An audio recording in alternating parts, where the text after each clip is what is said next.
So let's talk about it for a minute. Let's talk about y'all favorite homegirl, Kamala Harris. So apparently she's $1 billion in the hole because she spent over $1 billion on her campaign and still lost. I guess she paid Beyonce $300,000 to tall Cardi B and Megan Good a couple millions, and yeah, Beyonce like 300 million, and then she paid Oprah 1 million just to interview her because they had to warn everybody about Trump, and they had to warn them so much that Oprah had to ask for $1 million and couldn't do it for free, even though she's a multi-billionaire.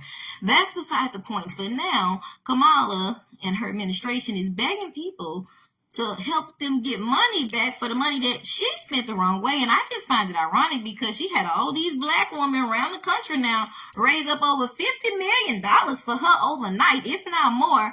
And she could only now tell the hurricane victims, if they had power, go online and apply for $750 that most of them got denied for.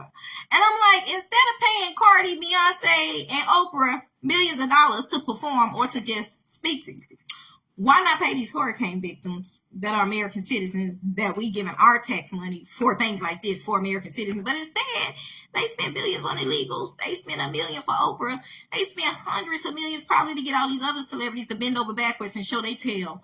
And it's just like, now you begging American people for money again when you did diddly squat and pooped on all of us basically and said F you. And then she want to turn around and be like, oh, help me, I'm $1 billion in the hole. You know what we have to say to you, Kamala?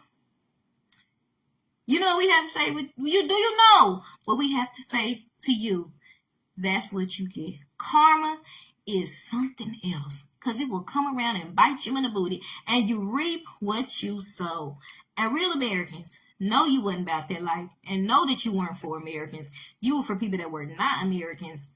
You were a clown show. You represented black women as ratchets and whores, and we don't want that representation in the White House. We don't want to lie. We don't want to fraud. Somebody always putting on fake accents. Somebody spending more millions on celebrities than the actual American people that need it, that have lost family members, homes, and businesses.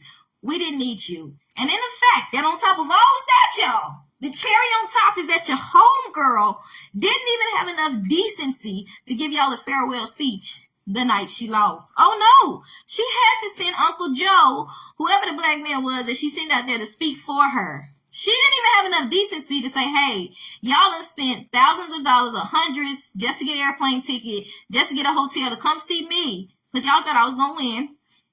And I have the decency to tell y'all, hey, it didn't happen now, but we're going to keep fighting. No, she couldn't do that. She sent somebody else to do it instead.